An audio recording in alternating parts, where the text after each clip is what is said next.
Live. Everywhere. On netrootsradio.com.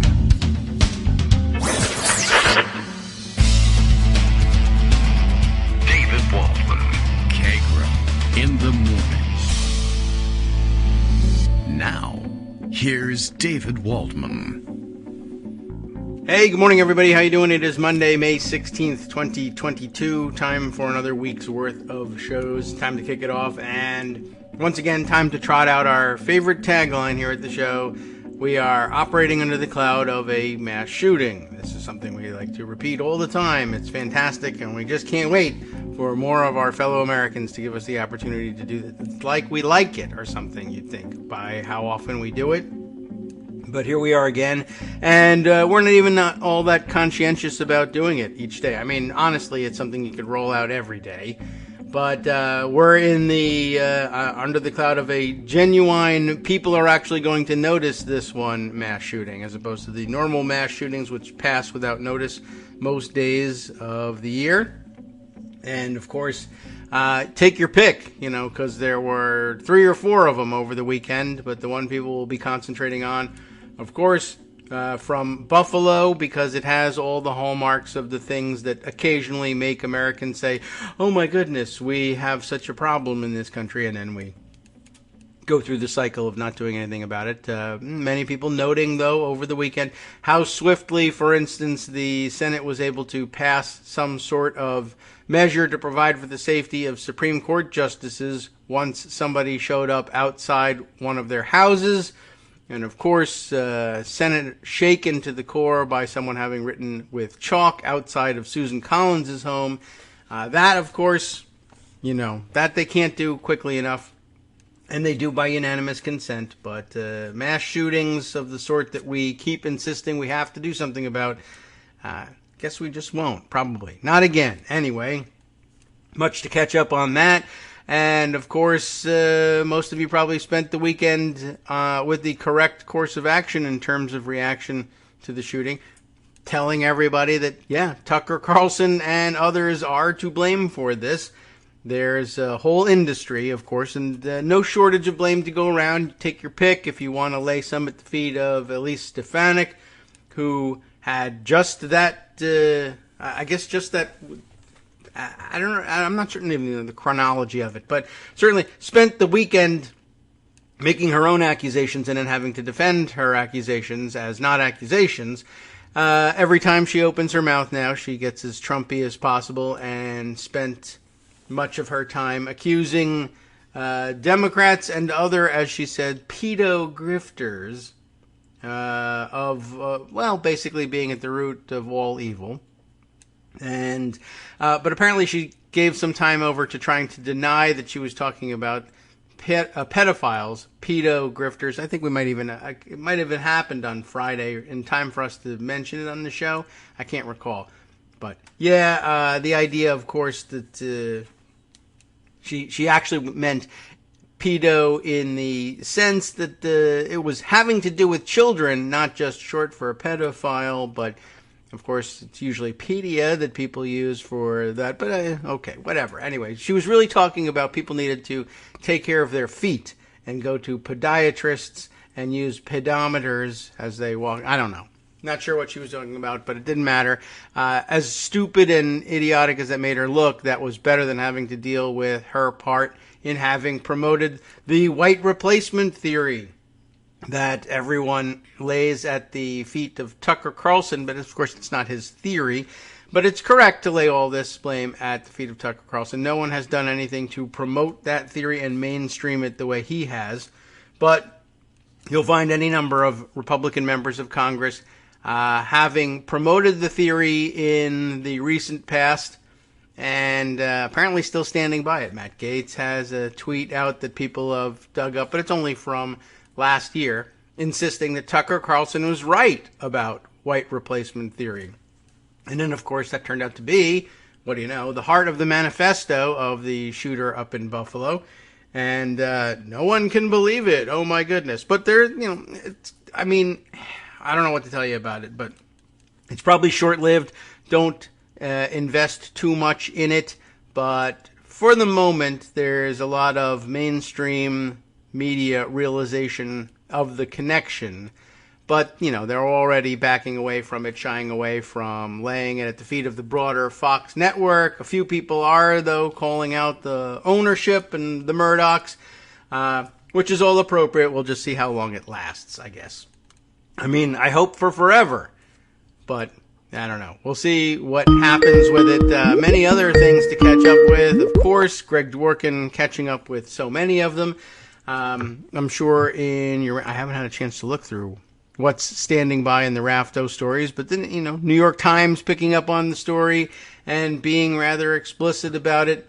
I guess, I don't know, I was going to say enjoy it while it lasts, but there's nothing to enjoy about it, so I don't know. We'll see. I'm not certain how long this lasts for. There are some primaries happening tomorrow, and once they get back into normal reporting mode, political reporters might just forget about the whole thing until we do this all over again. But on that cheery note, welcome, Greg. How are you? Hi. It's a difficult weekend, but... Yes, it is a difficult weekend. But I'm kind of used to it by now. There's an absolute week's worth of mass shootings, but this is absolutely positively the biggest one in Buffalo for a variety of reasons. Yes. And, speaking of which, let me just pick up on what you started. And still not the top one. I forgot. Yes, okay. This one is in the Washington Post today. Well, yesterday evening, but reading it today. Elise Stefanik echoed racist theory allegedly espoused by Buffalo suspect. Yes, this is far more important than her stupid pedo remarks. The number 3 House Republican. They're related, but yeah. Number 3 House Republican. Let that sink in. The number 3 House Republican, otherwise known as what Washington, D.C., calls people who don't wear hoods anymore. They refer to them as leadership. Mm-hmm. Yes, she's the one who moved into Liz Cheney's job. She's out, and Stefanik is in. The number 3 House Republican who ran Facebook ads parroting the Great Replacement conspiracy theory illustrates the radical turn taken by an increasing number of Republicans. This is an article by Mariana Sotomayor. And notes, of course, they talk about the baseless conspiracy theory, but she, quote, as they say in Washington, came under scrutiny, end quote, for previously echoing the racist Great Replacement theory that apparently inspired an 18-year-old who allegedly killed 10 people while targeting black people at a supermarket in Buffalo. Yes. Okay. And it marks a rapid transformation for Stefanik. Oh, I'm not certain how she says it. Yeah, that's a good question. Who has sought to firmly align herself with former President Donald Trump and his nativist Make America Great Again over the last year after she replaced Liz Cheney as GOP conference chair. Cheney was pushed out for criticizing Trump's role in spreading falsehoods about his election loss and for stoking the deadly January 6, 2021 insurrection. And in response to the shooting, Stefanik tweeted, "The U.S. is heartbroken about the tragic news of horrific loss of life in Buffalo." And then she had her own staff start screaming at media for daring to link her to Great Replacement theory, even though she's tweeted about Great Replacement theory for a long, long time. Thank the media for smearing her, but bringing to the fore the fact that our great leader here is opposed to amnesty the way Democrats are. And it's all about the border and immigration. So you people saying that she's into Great Replacement theory are all lying. Okay, minus the fact that she keeps saying I'm into it. Reaffirmed that she's into Great Replacement theory. Yeah, all right. Well, I mean, so furious spin for the weekend. I was pleased to see how quickly people were willing to pick up and directly link it to various of the the promoters of the theory. I mean, they wanted to be connected to it before. There's chock full of them right here. Yeah, this is the New York Times you referred to already. Experts who study digital extremism and media describe the complex interplay between the darker version of replacement theory that features on white nationalist or nativist websites, like Fox News. No, I added that, but you're right, though.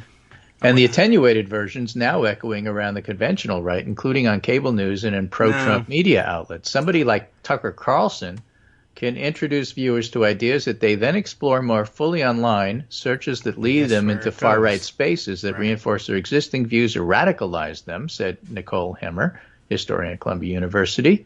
But somebody like Carlson is also important because he legitimizes those ideas, making them seem less radical when viewers see them. Yeah, well, maybe. I mean, I almost dispute that there's even a difference between what's on the web and what Carlson says, but all right. Here's Isaac Chotner interviewing another expert, Kathleen Bellow, making sense of the racist mass shooting in Buffalo. An expert on the white power movement and the Great Replacement theory puts the act of terror in context. She, by the way, warns people not to go ahead and repeat the manifesto that this guy wrote because that's what he wanted. But she says it's very complicated. But here's the thing. It's on TV. Yeah. Either Tucker Carlson and others, like Stephen Miller, like Donald Trump himself, are invoking this language in order to gin up frustration, violence, anger, and acts like this for their own purpose, or there's a degree of sincere belief. I'm not in a position to know which one it is. I don't know whether somebody like Stephen Miller, who is circulating a book called The Camp of the Saints, which is about the immigrants taking over Europe, did that because he earnestly believes in the ideas that are in it, or whether it's an operational, opportunistic move to access this particular very active segment of extremist fervor. It's hard to know, and it doesn't matter, because once it's ginned up, it doesn't go away. It's not containable, and there'll be shootings like this. So the question is, how do we deal with things like January 6th, where we see these same groups participating, although in small number, in a major attack on the Capitol? The long record of the white power movement gives us a long history in which these two kinds of violence are deeply intertwined. One of the many, many reasons why it's important to look at January 6th in the context of this, but, in general. Yes. This is the LA Times, Colin Clark. The Buffalo gunman emerged from a far-right ecosystem that's gone mainstream. A hate-filled manifesto that the shooter apparently posted online stated he radicalized in the early months of the COVID-19 pandemic when he began spending time on 4chan and other venues soaked in far-right extremism. This is nice that in their manifestos they now answer the question, where was he radicalized? Yeah, they tell you. Excellent. But as some of the experts have pointed out, those manifestos are also technical documents. This is where I got my guns. This is what I did. This is how I live streamed it. And that's one of the reasons why they don't want it circulating. Oh, okay. Well, that's a good explanation. And you can tell people what's in it, but don't repeat word for word what's in it or link it. Yes, I get is what they're saying. That's interesting, yeah, because sometimes people take that to mean, I thought you didn't want me to either share or comment on the views that they express, but we need to in order to talk about it. Well, there's a broader part of it that we're actually... Yeah, read the stories about it. Don't read helpful, it. Yeah, I got it. Okay, that makes some sense. Right. I'm willing to... I wasn't linking to it, but that's also because I'm pretty sure I know what's in it. Views wise, the technical aspects of it, of course. Yeah, that you don't want to share because that just leads to copycat. Yeah, that's what it's there for. He's hoping someone will read it and do the same thing. At the heart of many of the far-right manifestos is the concept of the Great Replacement, a conspiracy theory that blames shifting demographics and immigration policies. The concept of the Great Replacement is not merely in the dark conspiratorial corners of the internet. It's been mainstreamed by cable news, including Tucker Carlson, who routinely regurgitate. I mean, Carlson is in every single one of these articles. And by the way, when you're talking about the documents, part of the whole deal here, and this goes back to the shooter in Norway, the shooter in Christchurch, New Zealand, they all share this overarching idea of there aren't enough white babies, and these people are trying to replace you. But the shooter in Buffalo was much more explicit about the underlying anti-Semitism that goes into these things. Basically, African Americans and all these immigrants aren't really smart enough to organize this, so it must be organized by Jews. That's the tie-in.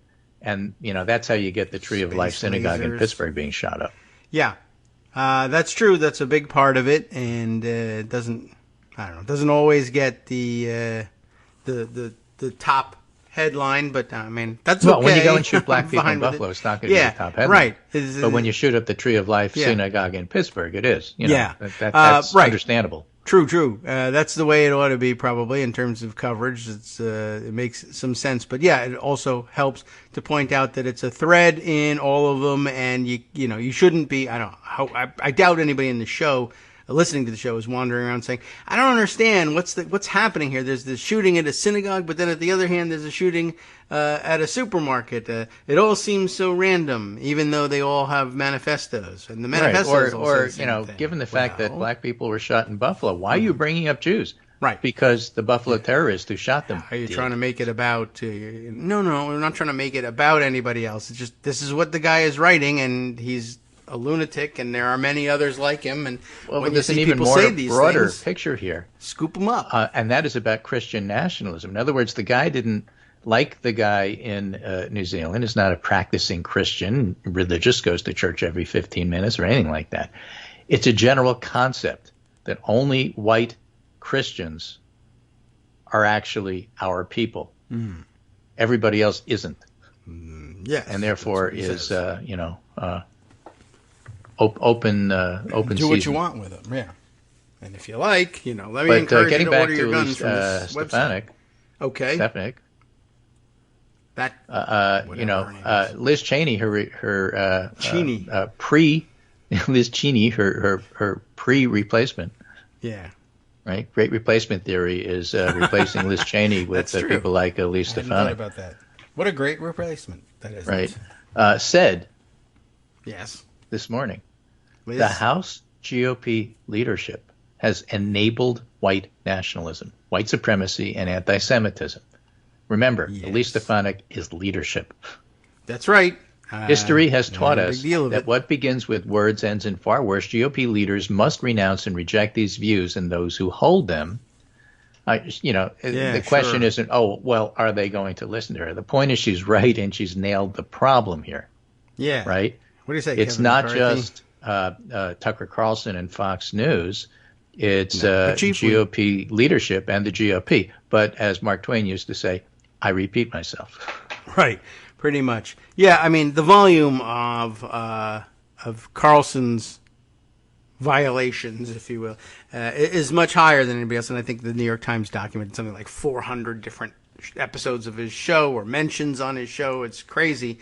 But yeah, it's easy, recommended rhetoric for a lot of Republicans. And of course, the idea that someone like Kevin McCarthy, well, I'll handle this, forget it. He's got nothing to say. And he's afraid of them because they can, because they might hang him like Mike Pence. So, who other stories say is making a political comeback because he's always really been into the culture wars. And so, he's rising again. Yeah.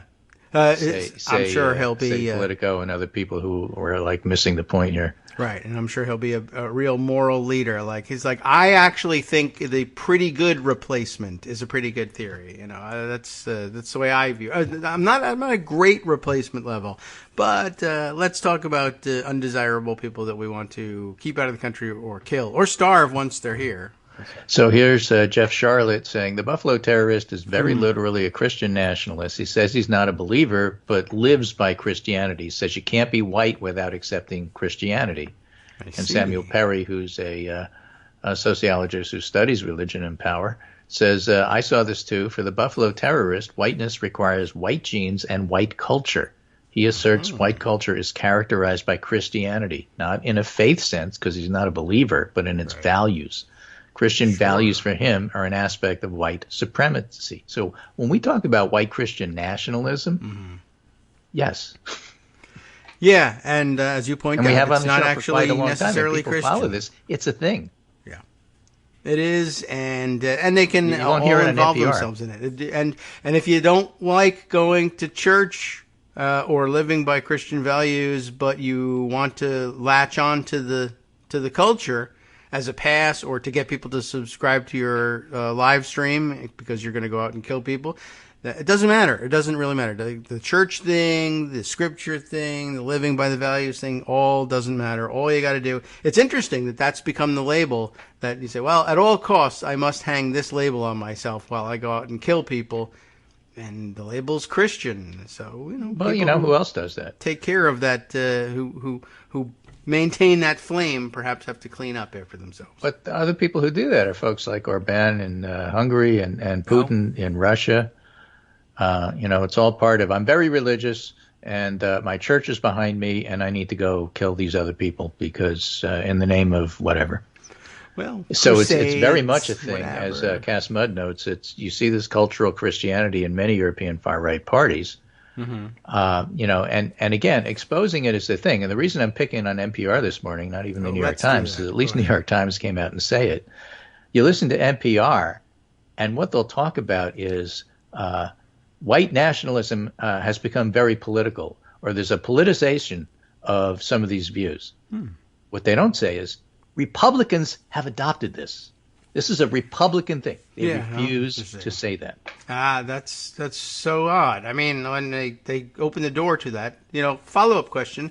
When you say it's been politicized. When you say it's politicized, which party are you Is talking there about? a particular politics that it's associated with? No, it's just it just likes to be in proximity to politics. Extremists on both sides. Yes, right. All the Christian nationalist Democrats running for office. Sure. Okay, well, yeah, I don't know what they think they're holding on for. There's no fans. I mean, the New York Times for a long time makes the same mistake, probably still will. Can just happen to have a good couple of days run because it's impossible not to on this story for New York Times. But eventually, yeah, I don't know what does it, but they start to think, what if all the Christian nationalist murderers cancel their subscriptions to NPR or New York Times or throw out their tote bags? Okay, what if? That's 0 tote bags thrown out, guys. Right. Well, Max Boot goes there directly. He's got a column. All right. The Buffalo shooter's views are mainstream on the right. Yes, that's Remember, he's a recovering Republican. Okay. Echoing the Christchurch, New Zealand shooter who killed 51 people at 2 mosques in 2019, the Buffalo gunman attacked ethnic diversity. All right. This is close to what Tucker Carlson, the most popular host on the Fox News channel, said in 2018 and has often repeated. How precisely is diversity our strength? This is Carlson. Yes. Since you've made this our new national motto, please be specific as you explain it. Can you think of other institutions, so I don't know, marriage or military units where the less people have in common, the more cohesive they are? Carlson in 2021 went even further and openly embraced the Great Replacement theory that inspired the Buffalo shooting, as well as the earlier white supremacist attacks in Pittsburgh, El Paso, and Christchurch.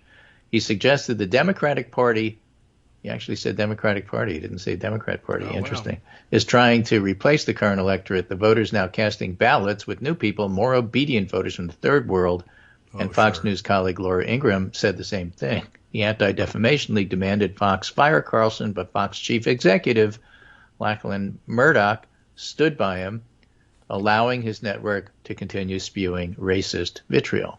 And then named specific politicians, Matt Gaetz, as you pointed out, Scott Perry, Ron Johnson, have openly espoused the Great Replacement theory too. And after the Buffalo shooting, Arizona Senate candidate Blake Masters posted a video saying that the Democrats want to open borders so they can bring in an amnesty tens of millions of illegal aliens. That's their electoral strategy. That's what Stefanik also said. J.D. Vance, the GOP Senate nominee in Ohio, offers an even sicker twist. He says Democrats are not only opening the borders to create a shift in the Democratic makeup, but Biden is deliberately letting fentanyl into the country to kill MAGA voters. I support that. But all right. Well, great. That's a good weekend's work. Goes on to say, it's little wonder that a poll taken in December found that nearly half of all Republicans believe there's a plot to replace native-born Americans with immigrants. Fox talking heads and Republican politicians have mainstream white supremacist ideology. Republicans, of course, will insist they never intend for anybody to commit murder, but a growing number of GOP politicians have engaged in violent rhetoric, and even those who don't advocate violence have made it easier to carry out by eviscerating gun laws. Again, it'll be interesting to see if the January 6th hearings tie this in any way to the GOP in particular. But the whole background behind why are we doing this? Because it's all related. Yes. I should hope that they would tie it together. We'll see. We'll see what kind of shelf life this story has. Unfortunately, the track record is that, well, all right, it's Thursday now. Should we be talking about this anymore? No, Maybe some there's a horse stories race. are different. Yeah, it's like saying, okay, well, a Supreme Court leak thing, that's only going to be a day or two. Yeah, well, no. It's hard to tell what will linger. And I suppose, yeah, it has a lot to do with what did you want? Did you need for this to be an extended discussion? Well, then we won't have it. But yeah, we'll see. The media has picked it up, and they all want to have their take on it. So maybe that'll work. Stefanik are on the defensive tells me it's going to be a more than one day story. I hope so. Good. And right, if they ignored it and they just went on to something else, that's different. That's usually how they get away with this stuff. Yeah. They just do something else out. It's a Trump model. They just do something else outrageous and you forget about it. Right. But when you start pinning politicians and they start being defensive and then start screaming at media for, ginning up Democratic conspiracy theories about my candidate, who only said replacement theory, didn't say great. Oh, okay. Yeah, all right. So therefore it can't be true. Yeah, exactly. So like if you're on the defensive, then it continues. Reporters smell blood. Okay. Well, I hope so, and I hope it lasts, although I have noted lately a couple of, a trend among the reporters covering the January 6th thing that swore they would never forget and never let go and never relent because they were there too. I guess the passage of actual literal years now gets us to the point where it turns out that they aren't that unrelenting, some of them, and they are willing to both sides the thing after all. Or maybe they were forced to by editors. I don't know. Well, I was going to add, editors and publishers who were not there are not in the same category as reporters who were. That's true, too. All right. Well, boy, it's been a day or two. Anyway, so last story before the break. Leading GOP candidates in Pennsylvania were in Washington on January 6th. Oh, hey. And that includes one of the leading Senate candidates, the Lieutenant Governor, and, of course, the Governor, Doug Mastriano, and the primaries tomorrow, so we'll need to talk about that. Veteran stroke and many other things. Other strokes. Right, lots of primaries to round up. Oh, we'll wait for them to happen. Strokes, too. Preview them first. Hi, it's me, David Waldman, the same guy who was just talking to you a second ago. Our Patreon subscription drive is still going strong, with over 175 monthly donors who help keep us on the air. If we've helped keep you going during the pandemic, why not return the favor and help us keep going so we can all be together for the next disaster? Patreon.com, Patreon.com, makes it easy to make secure, recurring monthly contributions to support our show. Patreon.com/KagroX gets you straight to our donation page. Maybe you'd like to thank us for keeping you sane during the Trump era. Maybe you're looking forward to in-depth explanations of what's going on in the Biden administration. Whatever it is that keeps you listening, we need your help to keep bringing it to you. And hey, if you happen to prefer using PayPal or even the Square Cash app, we're up and running with those options too. Thanks again, everyone, for all your support. We literally could not do this without you.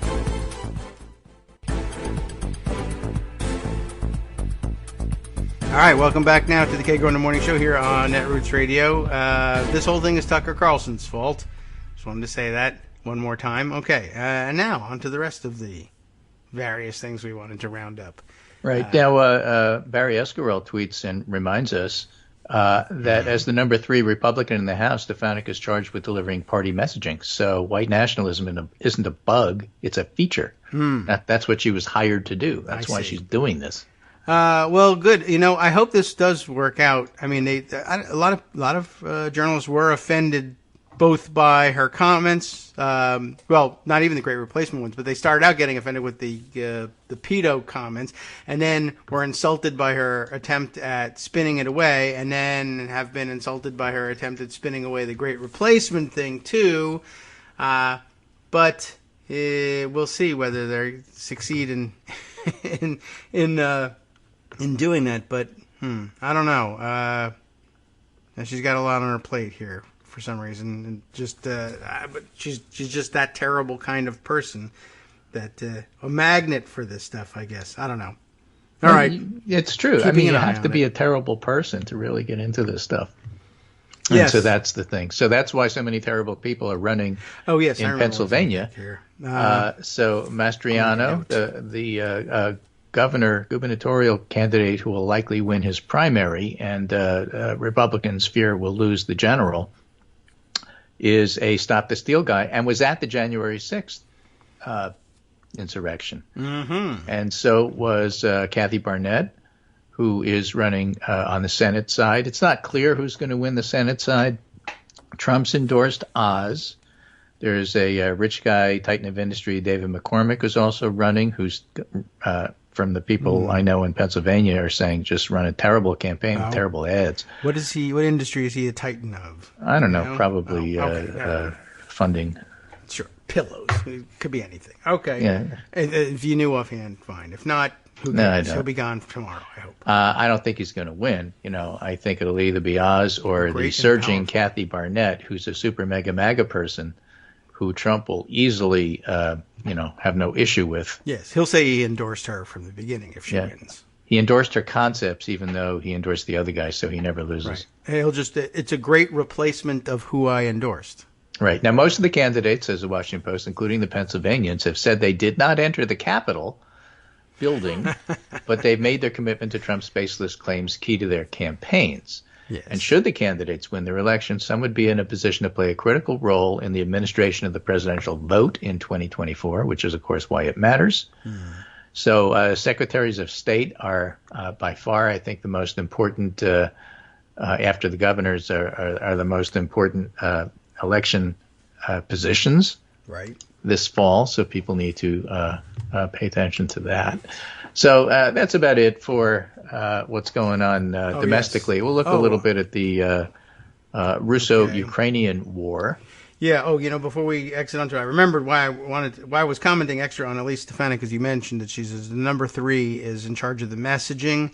And I just, okay, good. So they'll really be on it. Now I realize that the press also just spent the previous week insisting that the guy in charge of the messaging on the Senate side, Rick Scott, isn't in fact in charge of messaging, and his stupid 11-point plan to raise taxes and murder everybody, or whatever his plan was, it doesn't represent Senate Republicans. He's a lone wolf doing it all on his own, and to the extent that works for him, I wonder whether Elise Stefanik will try and roll that out as well. Who knows? Okay, but just something, food for thought while we think about Ukraine, which is where we were going next. I want to step back out of your way here. Oh, that's okay. Okay. A lot going on. I'm going back in. And there are connections to all of that, so that's why it's all important. Yes. I knew there was a reason I started talking about Elise Stefanik, and then I got angry with her, and I lost my train of thought. Oh, yes, I remember. I hate Rick Scott, too. Thank you. All right. So this is a piece from a fellow named Matty Massikas, who's the ambassador, the EU delegation to Ukraine. Okay. But he's Estonian.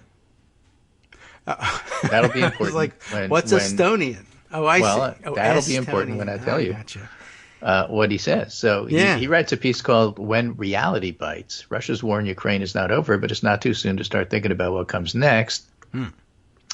But the thing that struck me, and if you know and I grew up in New York, so this is like second nature to me. If you know ethnics. Oh, okay, yeah. If you know people whose families come from places like Poland, Ukraine, et cetera, Estonia. Okay. He writes, geopolitics is mainly based on geography and history.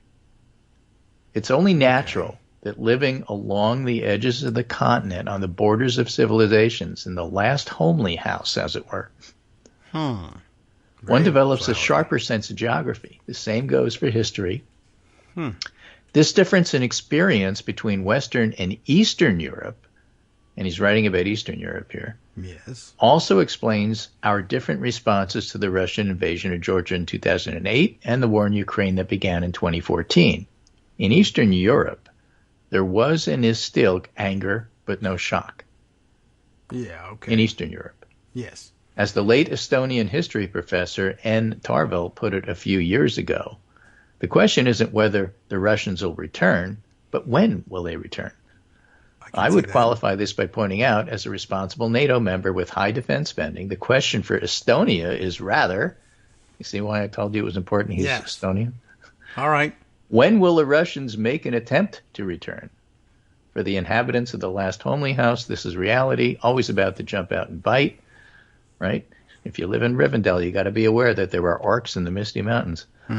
For the western part of the continent, however, 2014 was a shock. It never occurred to them that 2 decades of appeasing Moscow might be one of the reasons why the Kremlin decided it could afford to start a war in Europe. Very interesting point of view. Yeah, and 2 decades, I mean, I'm just pointing it out, we were talking about a history of hundreds of years, and I'm just running up against 1,000 years in terms of some of these things being repeating patterns and the threats from the East. And, I don't know, for like 20, 30 years, there's been no issue, so it must be time to let your guard down. Yeah, besides, the guy made a Tolkien reference, so he must be really smart. Okay. Oh, I thought that you might have thrown that in there. No, the last homely house refers to Elrond's place in Rivendell. Okay, yes. All right. That's true. Okay. Well, then he must know something. Like, he's got the patience to read 3 long books. Exactly. That's pretty serious. Plus the appendices, right, because he's an ambassador. So this is from Politico Playbook, which I think captures a really interesting concept here. And before I read you what it says, I'm reminded of a tweet I saw on my Ukraine lists over the weekend, which was comments from Russia like a month ago. Will be in Kyiv in 72 hours. Yeah. And the one from the weekend was celebrating the death of a very important Russian soldier whose name I don't remember and wasn't especially important. But the point is, Russia said, all praise to him for bravely and heroically stopping Ukrainian advance on Volgograd, which is where he died. Well, in that disastrous, we tried to cross the river to get Kharkiv and we got slaughtered, which is like a big deal, and maybe a little bit more on that. But for now, every army needs its heroes. That was the background. So Politico says the West's new fear: what if Ukraine wins? Because the old fear is, what if Ukraine loses? And right? So far, no indication so they didn't lose. And this again all goes into not giving Ukraine any agency. What does it mean to us if Ukraine loses? Well, what does it mean to us if Ukraine wins? That's scary too. So I'm not sure we can allow any of it. So what do we do? Well, okay. I'd be interested in finding out what's wrong with that.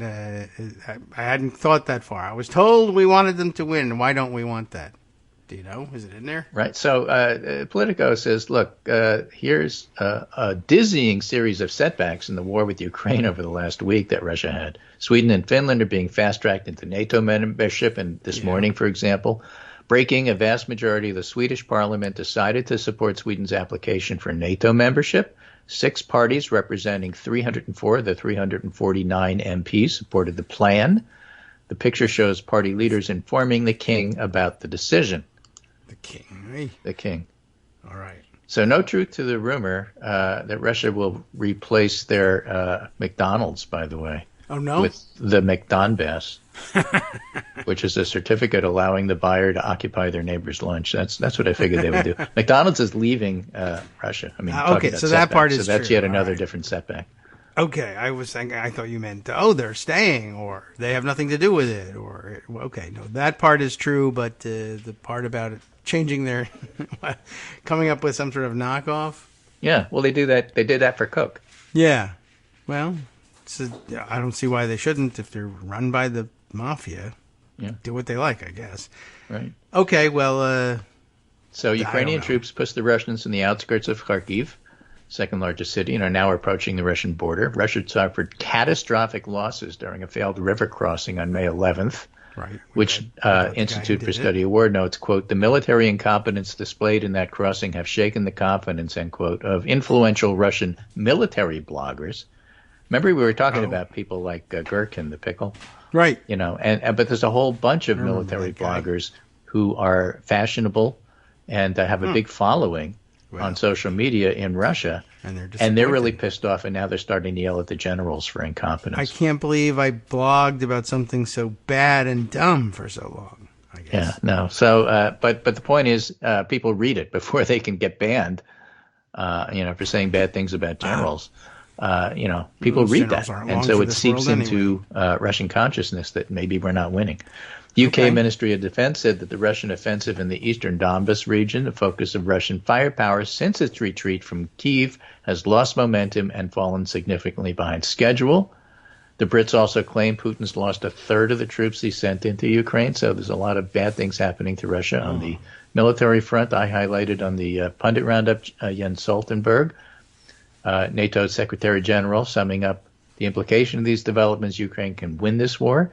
And that's exactly the problem, according to a growing number of Western officials and analysts who fear the fallout from what French President Emmanuel Macron called the humiliation of Russia. And Macron is not alone. After weeks spent fretting over what would happen if Russia crushed Ukraine, Western European leaders are now worried about what might happen if Ukraine wins. One big concern is that a Ukrainian win could destabilize Russia, making it even more unpredictable and putting a normalization of energy links further out of reach. That's why some Western European capitals quietly favor face-saving resolution, even if it costs Ukraine territory. Easy for them to say it's not their territory. So the U.S. position is Ukraine will decide what Ukraine needs for a resolution to the conflict. Yeah, for now.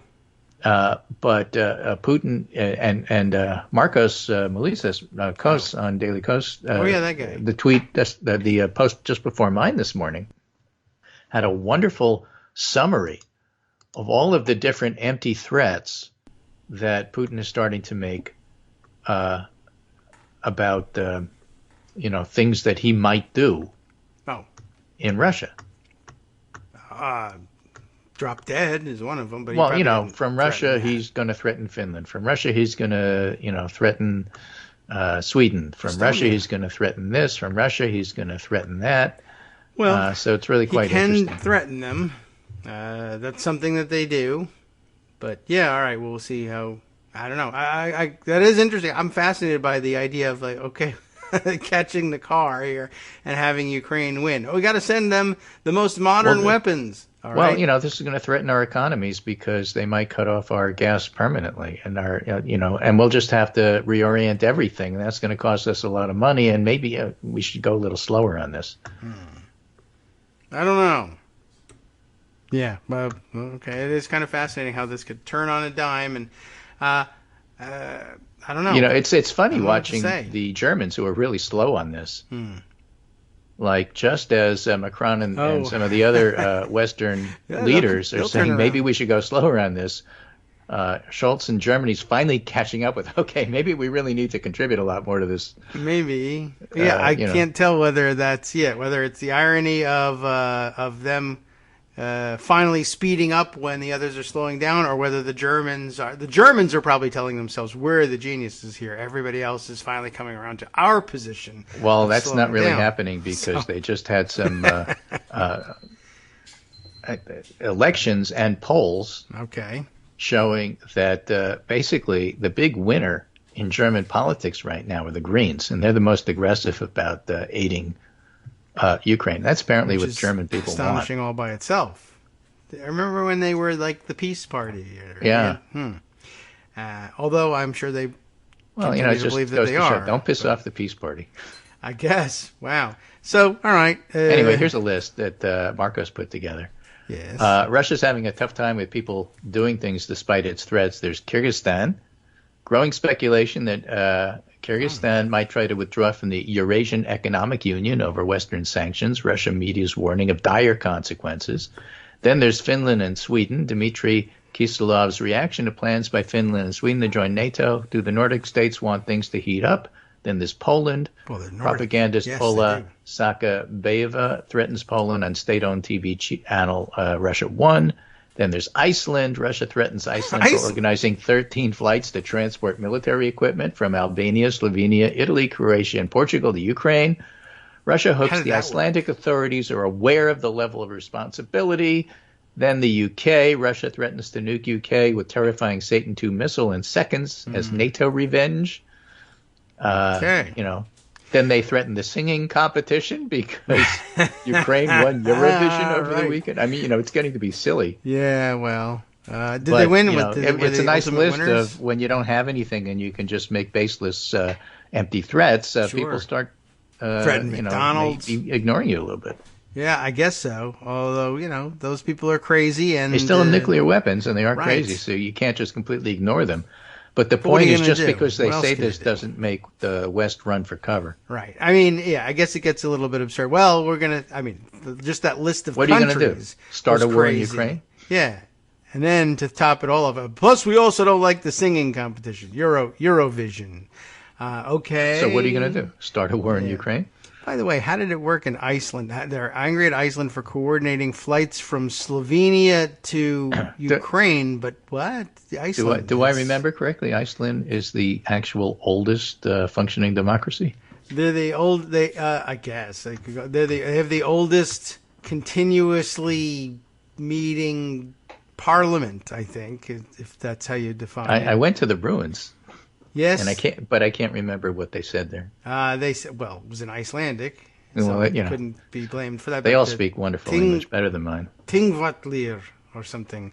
Where they were. But they're not using the same build. There was no building where they are. But No, that was outdoors, wasn't it? Yeah, which was nice, al fresco, and good for COVID too, which is why they're still around. Yeah, we're the 1,000 oldest years democracy, weather permitting.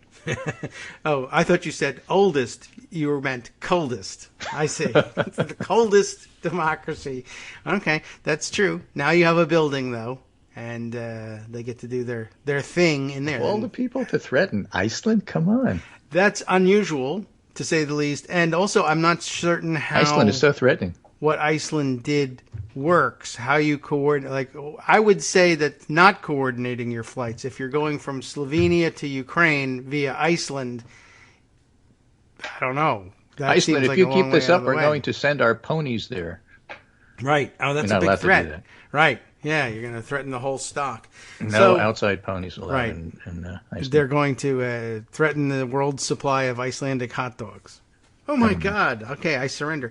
It is getting everybody a little absurd, in the and that's why Russia's Gets losing the when you've lost the pickle and when you've lost the Russian bloggers. Angry at the Eurovision and McDonald's. All right, well, they're angry at everybody. There's only so much they can lash out at. The rest of Eastern Europe has good reason to believe. If they're going to lash out at somebody, it could be one of us. Fair game for them to worry. The Finns have always worried about that, so they're not particularly shaken by this, I don't think. So a good thing over the weekend about why the various threats leveled against Finland don't particularly worry them. They've been preparing this for a long time. That's their history. We're constantly threatened by these guys. And I imagine similar case in most of Eastern Europe. Iceland probably a little bit freaked out. So that's pretty much the rundown for today. A lot of crazy here domestically, a lot of crazy overseas. But the Pennsylvania primaries are tomorrow. John Fetterman's minor stroke, I don't think is going to have a major impact. Yes, good news. Chris Van Hollen's minor stroke, I think, is not going to have a major impact. This is a lot and so hopefully those two guys will recover quickly. Fetterman will win the Senate side. Oh, okay. It's really unclear who's going to win the Senate side on the Republican primary slate. I have to get some Wizard of Oz sound effects if he wins. That is, and the man behind the curtain, right. I think at the moment that happens to be the most interesting primary in the country. Maybe second is Madison Cawthorn's. And then there's some others. There are. I have a list of someone at the Hill has declared what the most interesting ones are. Well, I'm They're not declaring interesting. what I think is the most interesting. Yeah, one. I would rather Pennsylvania go with your Senate list. primary, top of the list. Yeah, if only because you could end up with Dr. Oz still being a person in politics. Well, the thing is, and if that it's not him, then somebody people you've may never heard vote of. for him, but nobody likes him. He has the worst favorabilities of anybody running. Well, and so that's not a good thing in terms of his chances in the fall. I think Fetterman beats Barnett. I'm not sure who wins between Fetterman and Oz. That's a harder matchup for Fetterman because Oz is very glib and Fetterman is anything but. But then again, Fetterman looks like that's what people want Oz these days. head. They're not looking for glib. They're looking for, are you fighting for me? Yeah. Well, that might be just the way. I mean, I imagine as between Dr. Oz and John Fetterman's. Well, he's the character, so maybe character on character is a better matchup. I don't know what to make it. It's crazy. People coming out of the woodwork from television, movies, etc. But this is MAGA, and MAGA, people just, infighting. David McCormick, as he runs, keeps referring to Oz as Mehmet. He won't call him doctor, and he keeps using his first name to emphasize that he's Turkish. Yeah, well, he is, and when I say that, I mean, but he's great a dual replacement citizen. therapy for them is great replacement therapy. It's a theory for everybody else, but for them it's therapy, and he doesn't want Turks replacing, people like the Buffalo shooter. I don't know what he wants. Yeah. Not sure. But he's made it a hallmark of his campaign, and so I'm happy to see him lose. No one knows what he's about. So, no one even knows what industry he's a titan of, for God's sake. So, I guess he's got to latch onto something. It is a sore point. Not that he's Turkish, but that he's a dual citizen, which is kind of like, you should be, I think you should just be a citizen of the United States. Honestly, if you're going to run for Senate. I thought he was in money. McCormick is the ex-CEO of Bridgewater Associates, one of the world's largest hedge funds. So, I thought he was into money and funding, and he is. He is. Well, he's got that to fall back on. Congratulations. Right. So he's spending a whole lot of his own money. Oz is spending everybody else's money, like a good Republican. Good. Right. And Barnett's spending no money at all, and she may be the one that wins. Yeah. Well, I have a hard time thinking that she's going to win. I mean, if she does, it's really because she's sneaking through. But she does have what George H.W. used to call the Big Mo. If you look at the polls, she's in second place and has already passed McCormick and is slightly behind Oz, who has to continue to be the favorite. But everybody's worried about Barnett because she's a complete nut job and might, in fact, win. She's like the Georgia lady, Candace, can't remember. Who remembers her last name? But the God, Guns, Jesus, God, Babies, whichever it was. Babies, Guns, Jesus on her bus, and who I thought was a parody act for most of the primary. I don't know how I think she's got very little chance down there and in the Georgia gubernatorial race, but she's very much like that's who you'd be getting with Barnett. So, I mean, there's a real chance that one of these people will hang around and campaign all the way through November, and hopefully have a Todd Aiken moment and blow it all up. But I hate betting on that. We all do. All right. Well, we'll keep an eye on it, see what happens in Pennsylvania, and then I guess I could run through the rest of the supposedly interesting primaries just to round things out or kill time. But you've hit most of them. Madison Cawthorn, it's nice to know, we could be rid of him as soon as tomorrow night, at least in terms of his political future. But he's 15 years old, so there's still a whole other year that we have to sit around and wait for him to be kicked out of office in January of next year. So I'm sure he would make the most of that, even if he lost. Hey, you know who I didn't talk about?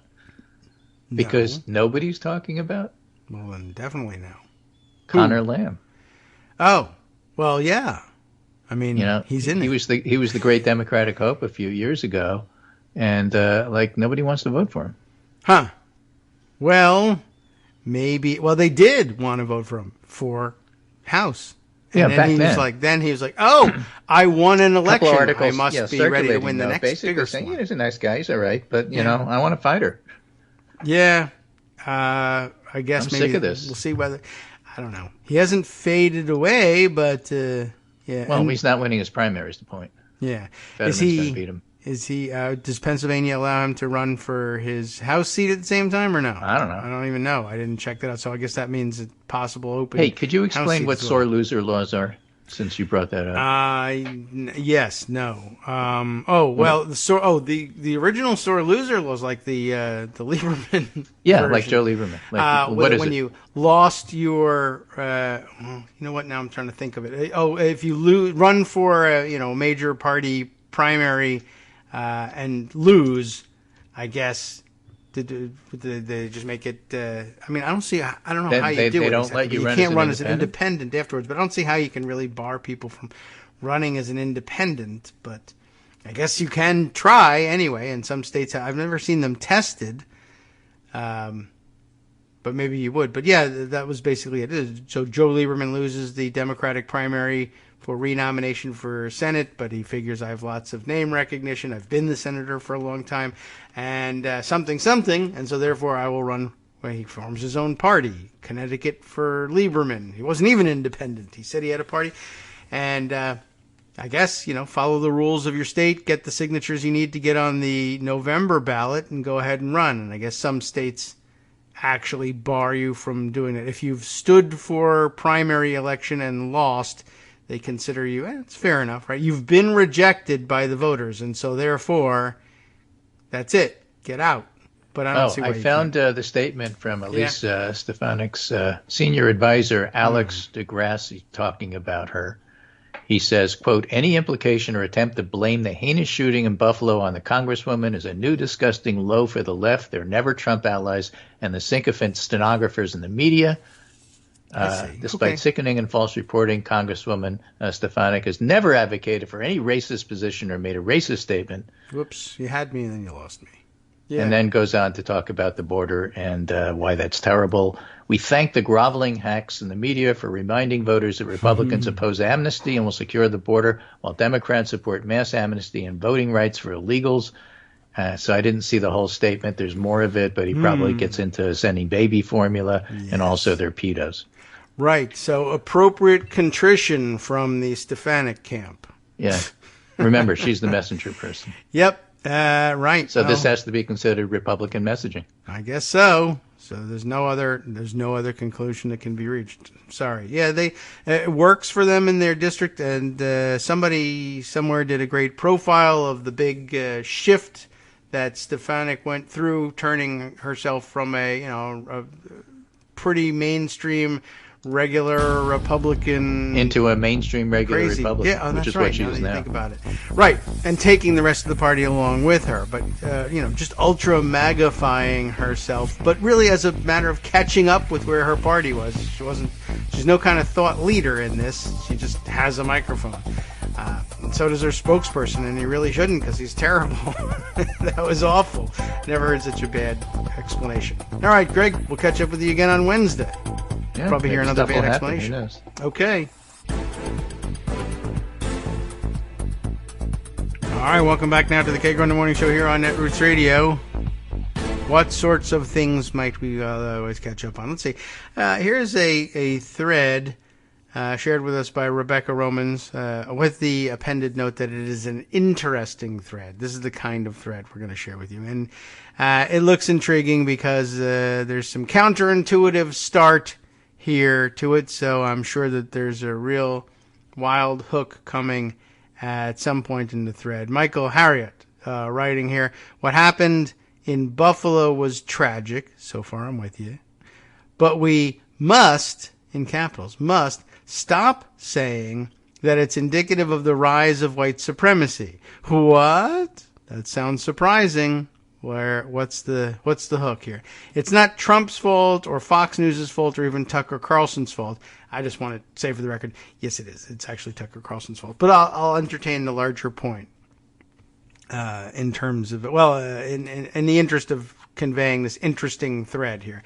The Great Replacement Theory is not new. It's who America always was. A thread. Okay. So now you see what it is. It's What do you mean it's not Tucker Carlson's fault? Okay, you mean it's every white supremacist's fault from the beginning of the founding of the nation? Oh, okay, fine. But seriously, it was also Tucker Carlson. And I mean, while true that there are many other people who also did this, most of them are already dead, and there's just nothing we can do about the rest of them. Tucker Carlson isn't yet, and I mean, he could be, and he will be one day, and what can I tell you? The sooner the better. But, yeah, I mean, I'm going with it. Tucker Carlson's fault. And love the hashtag, by the way, and put some, minor work, my thumbs are a little sore, into popularizing the hashtag right away. And pleased to see it's caught on, but it's caught on not because I did anything, but because everybody feels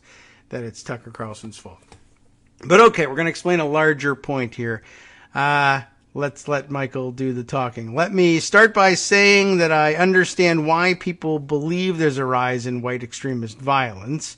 Before Facebook, Twitter, YouTube, phone cams, and digital media, the narrative around these incidents were controlled by white media.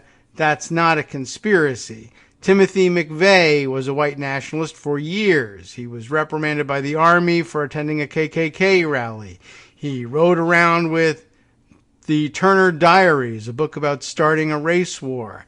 But remember, the Oklahoma City bombing was reported as an anti-government attack. Even though police have disproportionately killed black people for years, white media didn't start talking about it until the age of social media.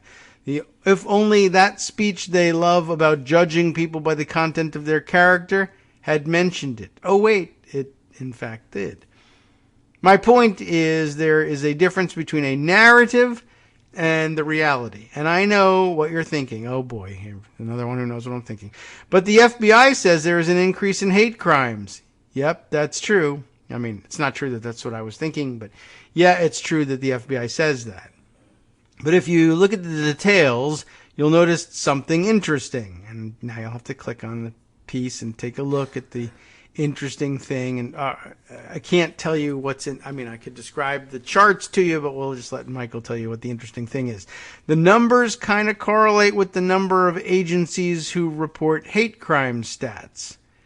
Basically, when more police departments participate in reporting hate crimes mysteriously rise. Even this great replacement theory isn't new. I first heard about it while interviewing a white supremacist for my podcast after people across the country discovered these signs saying diversity equals white genocide. But Tucker Carlson wasn't talking about it then. White replacement theory probably predated that too, but okay. That's because it happened in 2014. To be fair, when I started podcasting 10 years ago, I had to keep explaining what a podcast was. After 150 episodes, I realized the podcast thing wasn't going to catch on. But the white replacement theory is even older than that. Don't believe me? No, of course I believe you. But okay, if I didn't believe you, he would tell me, read the front pages of the New Orleans Times-Picayune the day after a white mob slaughtered black voters who were marching to a constitutional convention in 1866. They were afraid that Louisiana's black voters would replace the white majority. And here are the screen grabs of the pages to prove it. Do you want to hear what kind of language they used back in 1866 about it? The dominant population of Louisiana, it begins. If there was any question before as to who constitute the dominant population of Louisiana, we think it is now settled. They are the Caucasian races that reclaimed these fair fields from the floods and brought them under productive cultivation. And never before were these races, in whose veins flow the best blood of Europe, several of them, several races with the best blood of Europe, this is a little difficult to read in terms of the smudginess of it, but more masters of the situation than at the present time. More masters of the situation than at the okay. The few bad men who, for their own bad purposes, have been attempting to teach the Negro population I can't read this word, have been teaching them a very false lesson. I guess this is just, it doesn't matter what comes after it. We're going to jump to a different part here. But the Caucasian races of Louisiana will continue to control her government and direct her fortunes. They were never more able to do this than at the present time. And the sooner the Negroes learn this, and learning it, reject and cease to follow the unwise counsels of the restless leading men who are only leading them to their ruin, the better. Let what will come of this they may be assured. Let what will come. Okay, whatever. Of this they may be assured. The white races of Louisiana will remain masters. Well, 1866 language, and interesting that it's a plural, white races. But okay, not into unity so much. But basically, what is Michael Harriot telling us? Yeah, the white replacement theory, I guess in its modern form, might be younger than that. But for a long time, people have worried about being replaced, or at least overwhelmed by other races. I mean, not just, well, I mean, that seems pretty obvious. There's more slaves on this plantation than there are masters. So you're going to have to be worried about that. But it goes further back than that. I mean, I think it's primordial, really. But, okay. Let's see. Michael continues. It was the reason segregationists were so adamant about the separation of races. Read George Wallace's Segregation Now inauguration speech. We won't, but you could. It's in here. Or you can just read Thomas Jefferson. I guess this is supposed to be white-splaining. White-splaining why slavery must continue. Contrary to what... I don't know. Well, it says contrary to what contrary race theory says. I think he might have meant critical race theory. Contrary to what critical race theory says, Jefferson. I don't know. Now I'm starting to think it might be something different. Contrary to what this is. All right. Now I can just. He's a writer. I'll just read what he has to say. We'll see whether there's a mistake noted at any point. Contrary to what contrary race theory says, Jefferson raped 12 times more slaves than he ever gave, I guess, their freedom. Than he ever freed them. All right, I think Michael might have been a little agitated or hurried in his typing and all this. He's otherwise quite an eloquent and effective writer, but Twitter, being what it is, made it a little bit more difficult, I guess, to get the point across. Jefferson raped 12 times more slaves than he ever gave their freedom. That is to say, 0. Then again, they'd have you believe he conceded for the good of the South. Here's what he said. Okay. This is, well, and then a quote from Thomas Jefferson, who probably does not cover himself in glory in the quote that's shared here. The reason this matters, boy, I'm having to do a little editing here today. The reason this matters is because every time there's a racist terrorist attack, I guess, again, the available text is, the reason this matter is because every time there a racist terrorist attacks people, take that to mean what you will, we pretend it is an outlier and not something that is constantly repeating itself. Dylan Roof, Kyle Rittenhouse, the MAGA mob all took action because they believed in a version of this. I mean, I think Choir is hearing this at this point here. But okay, it's not just why a majority of white people can vote for a party that perpetuates this racist ideology. It's why the rest of the white people cannot feel bad about not confronting their friends and relatives about it. So, okay, I guess that's me. Dang. If you overheard a group of Muslims say they wanted to do something about the proliferation of white Christians, you'd call the FBI. Maybe. I don't know. But if you think white supremacist violence is rare and not the norm, then you can absolve yourself from complicity. Those people are outliers. And this inherent fear is not just a Republican thing. A lot of white people believe a version of this. And it's not just perception. The FBI had tons of advance notice that there was going to be an insurrection and did nothing. And Elon Musk, how did we get here, is openly saying that he's going to give the man who incited it a platform to do it again. It doesn't make sense, except when you consider that they believe white supremacist violence is a new thing, in the same way TikTok made them think they can dance. Yow. It's not because they are just hearing about it. It's because they aren't affected by it. But here are 3 interesting questions that Tucker Carlson and the majority of white Americans who vote for the GOP can never answer. Might as well see what the questions are. 1, if the GOP isn't racist, well, this is a dumb start to the question already, but okay. If the GOP isn't racist, why is it that the overwhelming majority of every other non-white racial, ethnic, or religious group does not support the GOP? This is getting a little frustrating, trying to make sense out of what he's ranting about. I mean, it does make sense at its bottom. What I mean is, he's obviously quite agitated about this and trying to get this material out quickly, and it's making it difficult to read because there's errors in it. But okay, are we dumber than they are, or do we just refuse to recognize that white people actually have our best interest at heart? If black people are so violent and everyone is trying to replace the white race, why are we so bad at attacking white people? And why are white people so good at it? I guess who's committing crimes against white people and who is not. Finally, let's say the Great Replacement Theory is true. Let's say that white people are actually being replaced. Why would they be worried about it? Unless, of course, you believe that the goals of the non-white replacements conflicted with the goals of the average white person. Even that would only make sense if they believed the average white person was racist. Oh, wait, I get it now. Suddenly everything is clear. I would never say it, but apparently white people think the average white person is racist. And Tucker Carlson does too.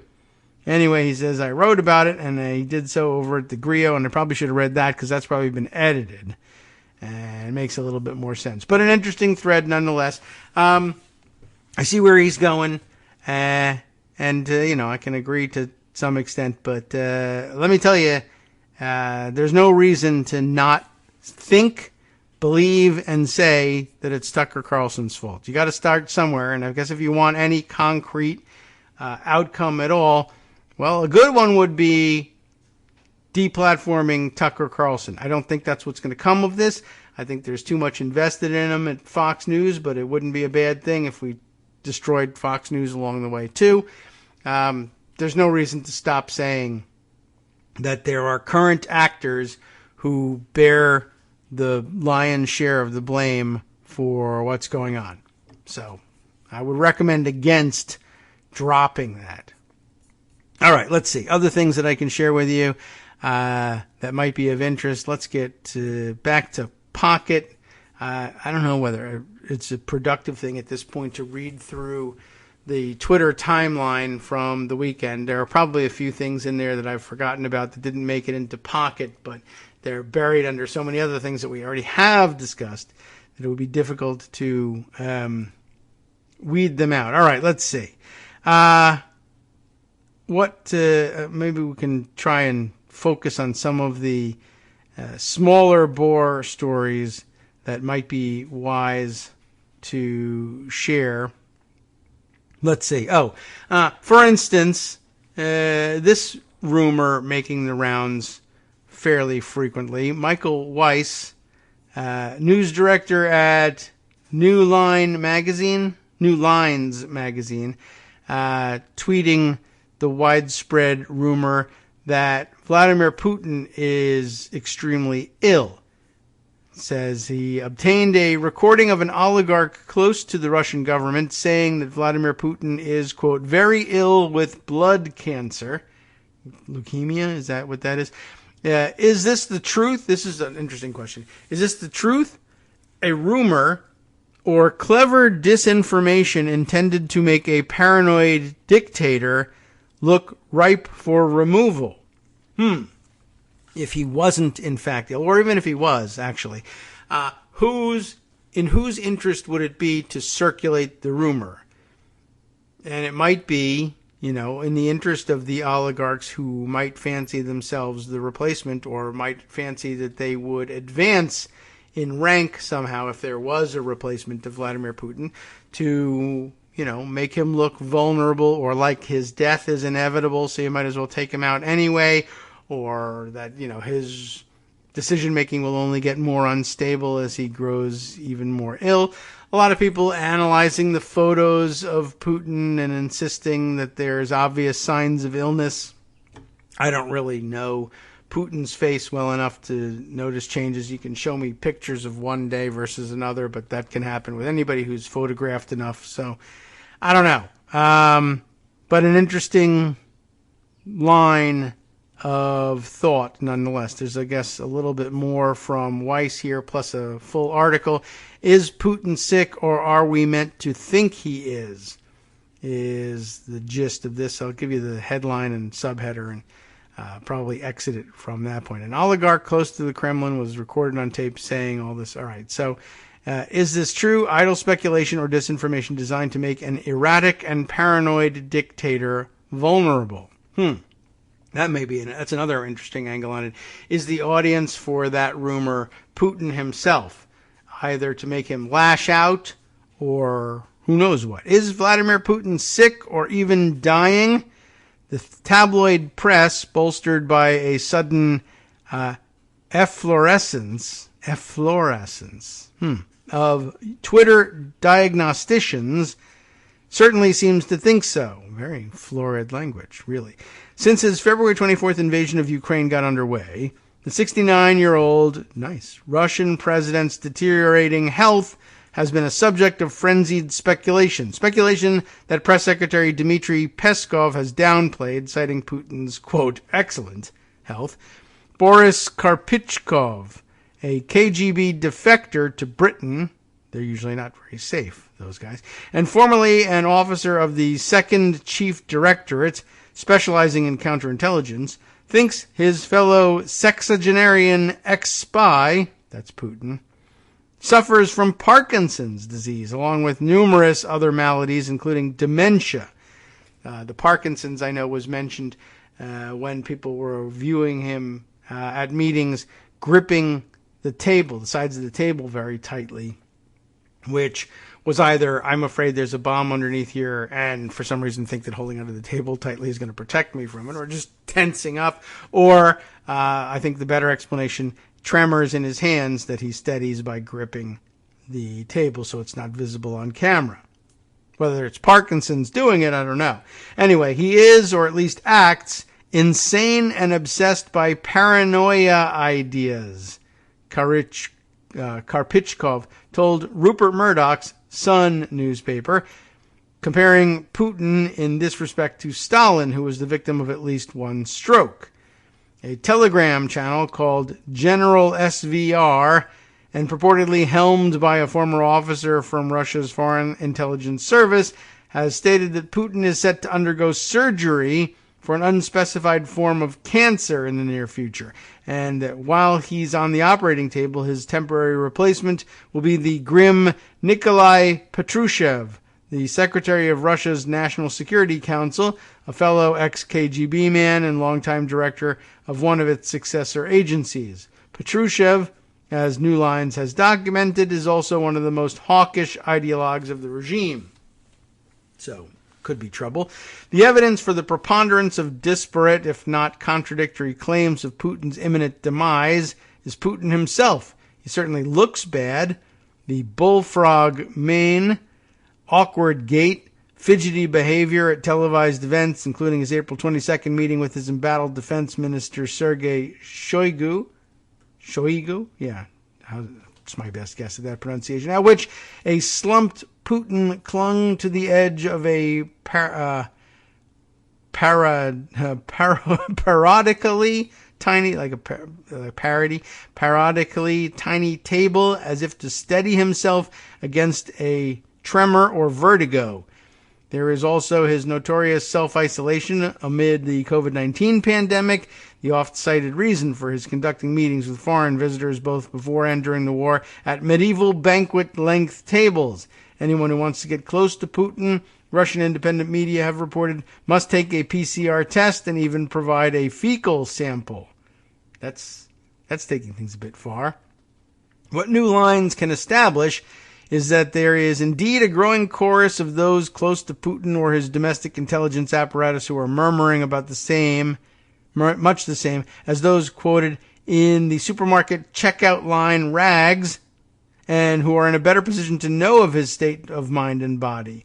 Whether these sources are telling the truth or trying to sow disinformation is unknown. It would behoove those disillusioned by Putin's totalitarian leadership, for instance, to portray him as incapacitated or not long for this world, the better to weaken his hand at home and on the battlefields of Ukraine. Spreading rumors of his declining health could also preempt something more catastrophic, such as an order to launch a nuclear weapon, which is less likely to be carried out by military commanders on behalf of a terminally ill despot. Okay.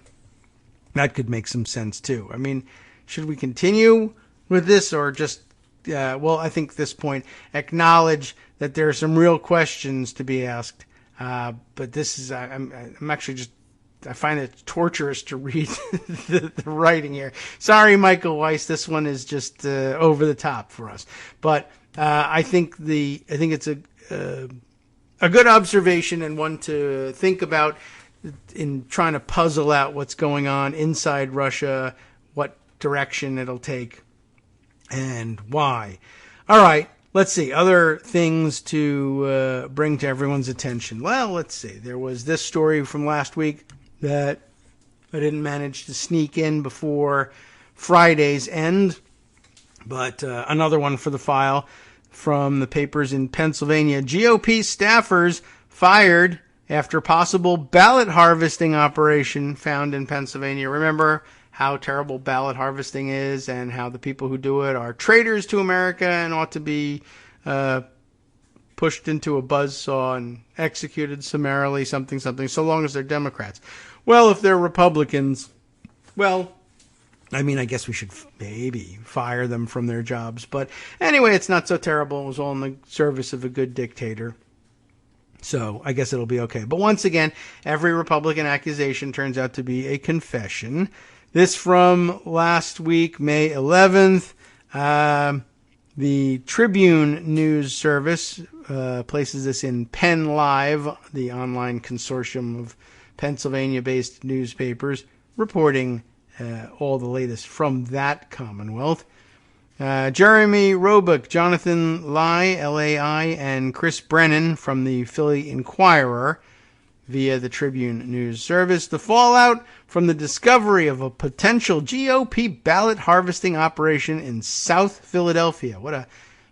That's some tough road to hoe there if you are looking to harvest Republican ballots from Philly. But apparently, the fallout continued last Tuesday, as two state party staffers lost their jobs. The matter became fodder for attacks in the Republican primary for governor, and lawmakers on both sides of the aisle jockeyed to define just what the situation said or didn't about the security of voting by mail.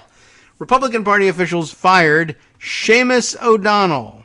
I wonder if he's Irish. Seamus O'Donnell, 27 years old, and C.J. Parker, 24, both of whom had been affiliated with the Republican Registration Coalition, the political action committee behind the South Philadelphia mail ballot operation, according to 4 party sources familiar with the matter. Prior to his termination, O'Donnell, the PAC's former treasurer and a Republican ward leader in Northeast Philadelphia, had worked as a field organizer for the state party, most recently on the campaign of state Senate candidate Sam Oropeza. Parker, also a GOP ward leader in the Northeast, had worked as a personal aide to state party chair Lawrence Tabas. O'Donnell and Parker declined to comment on Tuesday, and party officials, including Tabas, did not respond to requests for comment, but the sources who described the terminations and spoke on condition of anonymity because they were not authorized to discuss the matter said the party's decision to cut ties with the two men stemmed from an Inquirer story last week, it's now 2 weeks ago, that raised questions about the PAC's work registering people in South Philadelphia to vote by mail. The news organization found that dozens of Republican mail ballots for the May 17th primary, that's tomorrow, were being diverted to a post office box registered to the Republican Registration Coalition. The committee's chairman, Billy Lanzilotti, I wonder if is that a derivative of like Lancelot? Lanzilotti, Lanzilotti. Billy Lanzilotti, a one-time Republican ward leader in Philadelphia and former campaign staffer for U.S. Representative Brian Fitzpatrick, said he'd helped the voters fill out their ballot applications, inserting his post office box on the form where voters would typically write their home addresses. This seems a little shady, don't you think? Though Lanzelotti maintained he was doing this as a service to the voters and intended to hand-deliver the ballots once they arrived, many of the affected voters said they did not remember applying to vote by mail and had no idea why their ballots were going to Lanzelotti instead of directly to them. One said Lanzelotti had delivered his ballots back to the city once it had been filled out, which would violate state law and probably violate most people's ideas of mail fraud and ballot fraud, and pretty much everything that they've been accusing Democrats of doing, once again, turns out to be a confession. Gee whiz. Pretty amazing. And right at the time of poor Dinesh D'Souza, he must look and feel like such a fool for putting out his 2,000 Mules video in the middle of all these accusations. It just seems so strange that they keep doing it in Pennsylvania and North Carolina and God knows where else. All right, we'll be right back. Sup fam, it's your boy Darwin, aka Darwin_Darko, aka the most reasonable man in America, aka KITM's senior black correspondent. You might remember me from such recordings as Spacemen vs. Space Cadets and We Need to Talk About Joe Biden. Today, I want to bring you good news about that thing you've been struggling with. Do you suffer from giving too much of a damn? Do you turn on the series of tubes and find yourself outraged at the particular way some news organization strung some sentences together only to realize, nope, this is not some fictional hellscape? Well, guess what? You no longer have to accept the life of giving too much of a damn. You can do something about it, because even you, yes you, can be a show contributor. Now I know what you're thinking. Hey, Mr. Most Reasonable Man in America, I'm not some professional podcast talking guy. Don't worry about it. Do you have a smartphone or some other electronic recording device? Well, that's all you need. You too can have a segment where you can read us an important article and give us your take. Read one of your own original essays, or even just give us your commentary on something you'd like to share that's important to you. Fair warning though, side effects may include general punditry, having opinions and hot takes, getting stuff off your chest, and hearing your own voice. If your recording lasts longer than 5 to 7 minutes, please consult kagrox@gmail.com. That's KAGROX@gmail.com.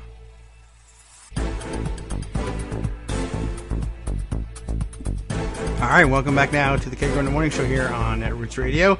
I guess we'll continue reading through this story from Pennsylvania just to see if there's anything even more annoying and frustrating that we can find in it. Of the top 10 mailing addresses for Philadelphia ballots, and really, should that even be a thing? Like, what the top 10 mailing addresses for Philadelphia ballots? Like, in theory, they should all be going to homes, and what the measure of the top 10 mailing addresses for Philadelphia ballots should tell you is who's got the largest family in Philadelphia.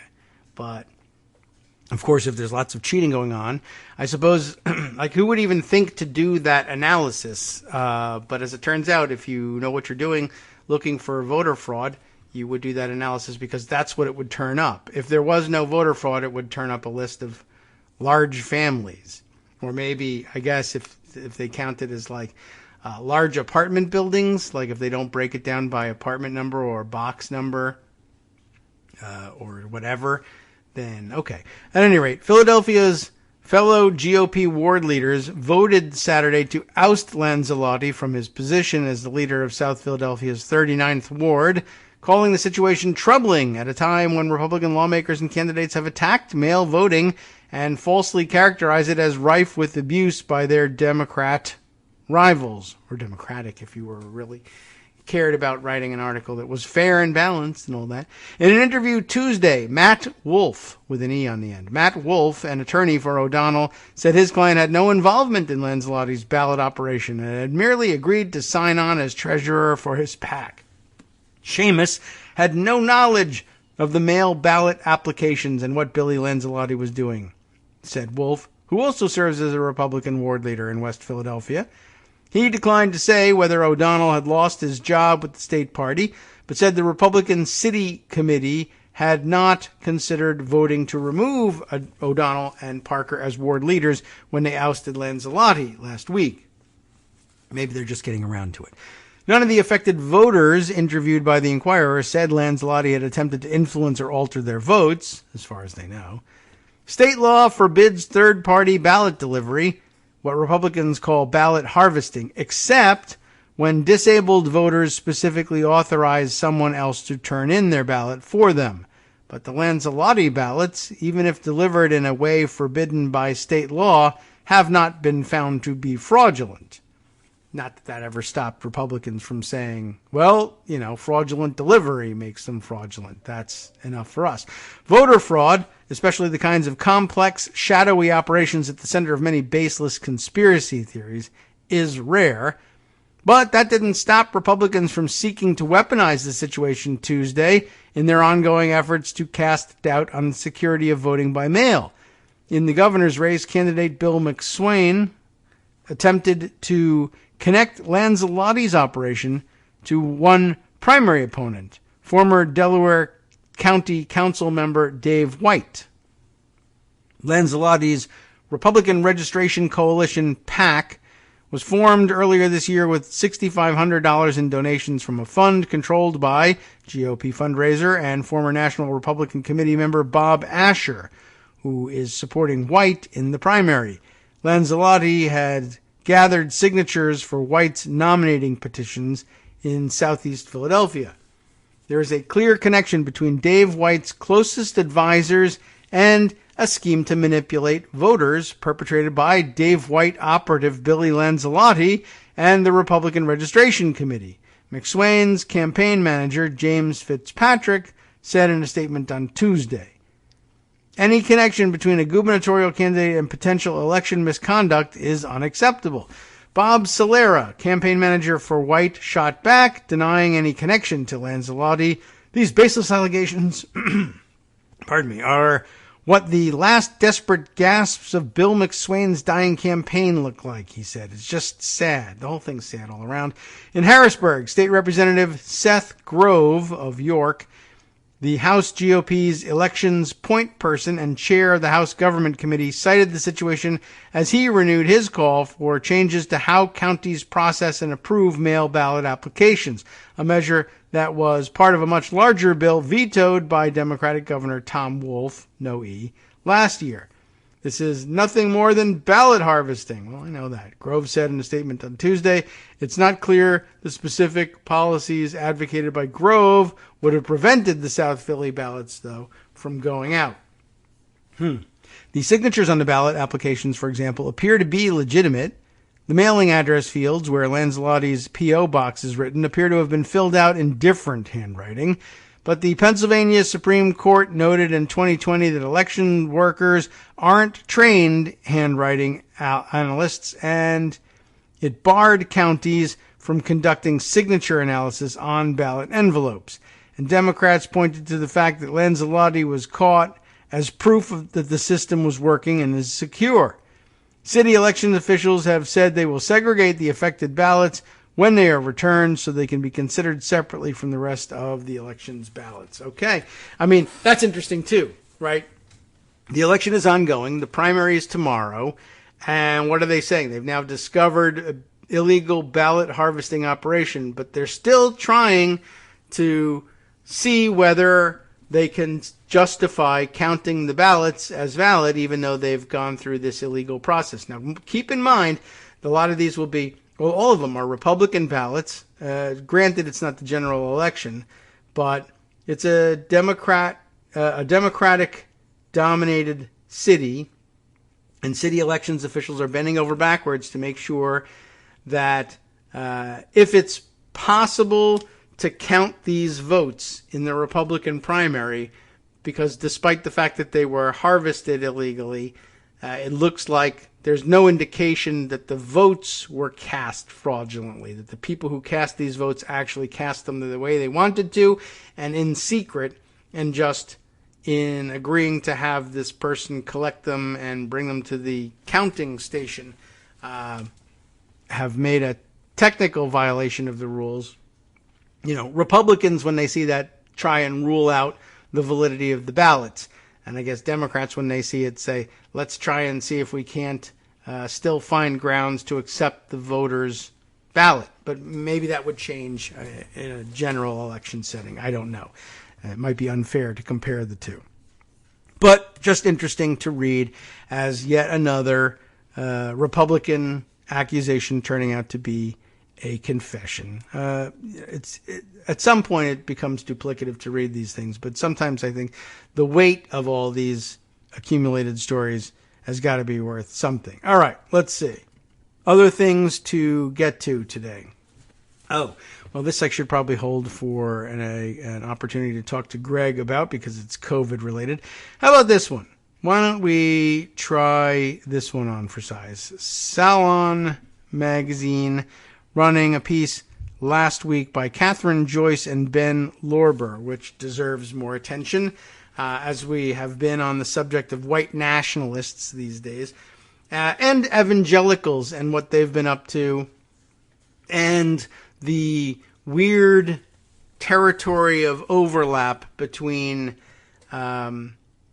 Christian nationalists that are actually sort of practicing Christians, even if they practice a weird and warped version of Christianity, and ones who simply claim the mantle for political or, for that matter, terroristic purposes, like the shooter in Buffalo.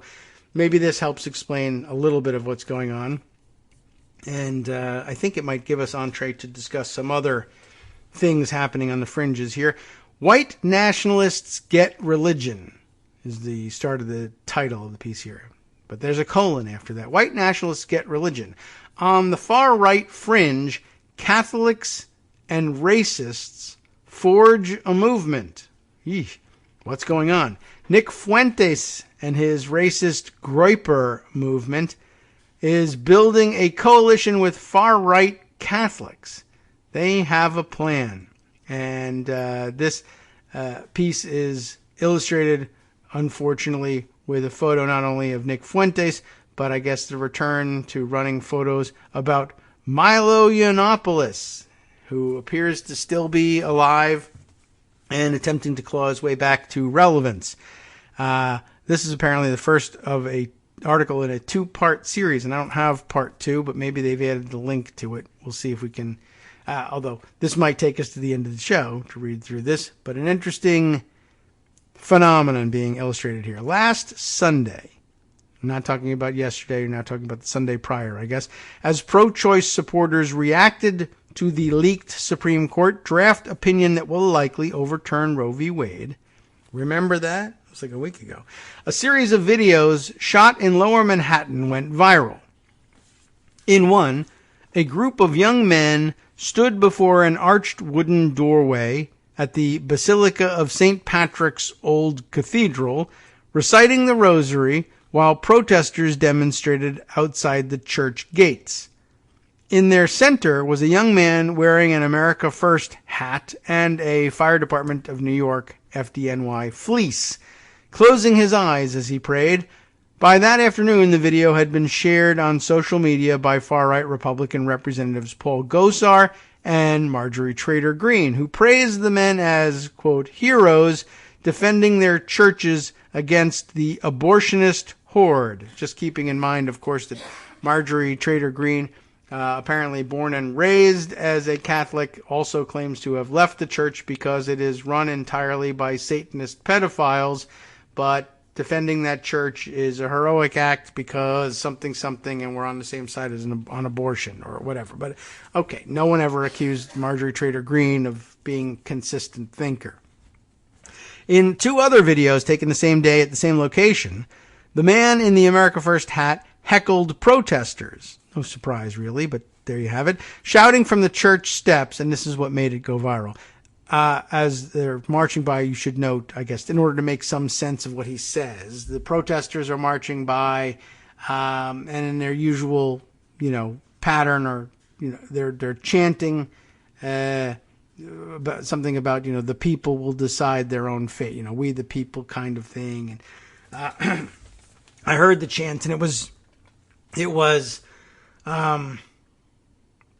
not a particularly effective or motivating chant, but, it rhymed, and that was supposed to... Anyway, the point was that they, as their own people, would decide their own fate. That is, make their own medical decisions. And so this guy is essentially trolling them, and he's filmed shouting out, "I am the people. The people have decided. The court has decided. You lose. You have no choice. Not your body, your choice. Your body is mine, and you're having my baby." Which, I think should be pointed out. There are two things going on here. One, I'm sure the underlying theme of this story about the strange alliance between right-wing evangelicals, ultra-right-wing conservative Catholics, and anti-abortion forces, but also the Nick Fuentes Groypers. But also what's really happening here is just generally, it's a guy standing there thinking, one, I can win a fight with any of these people if I were to actually motivate them to attack me with my annoying rhetoric. And two, I'm going to get myself filmed just being, the biggest jerk possible. I'm just going to say things that it doesn't really matter whether I believe them or not. They're just going to be irritating. And the point is to see whether I can, A, get away with saying it, or B, provoke one of them into attacking me. And then we can say, look at me, I'm the victim in all this. The violent ones here are them. So what does he do? You have people walking and chanting, my body, my choice. No, it's not your body, your choice. It's mine. I own you. You're mine. And I'm going to force you to have my baby. The thing calculated to try and get a rise out of people, the thing that would make them most aggravated, but he figures he can get away with it. Anyway, that's not the focus of the story. My own focus is that keep in mind that they're often trying to do that. And, you'll have to make your own decision about how you're best served in dealing with someone like that, because they will make an appearance at a protest near you. Anyway, the man was not, as the New York City Fire Department quickly pointed out, a firefighter, although still some question about whether or not they were answering accurately about that. That's another issue for another day, perhaps. Nor was he merely a devout Catholic. Rather, he was a right-wing activist affiliated with white nationalist Wunderkind, if you want to use that name or that term for him, Nick Fuentes' gleefully racist and anti-Semitic America First / Groyper movement, which at its third annual America First Political Action Conference, or AFPAC, this February, drew widespread condemnation for its glorification of Vladimir Putin's invasion of Ukraine, Fuentes' praise of Hitler, and the call by one speaker, a state senator from Arizona, to build gallows to hang political enemies. The state senator from Arizona what's her name? I can't remember her last name, but let me see if I can look it up. Wendy something, right? We've mentioned her before, and I think for that call for building the gallows, because it was right around Purim time, and calls for building gallows to eliminate political enemies was particularly silly thing to do at the time. She's a state senator, Arizona, and I think Wendy is her first name. Is it Wendy Rogers? That's what comes up. Yeah, I think so. Former Air Force and, just an outspoken troll in general. Okay, just so we identify her. Let's jump back to the Salon article here.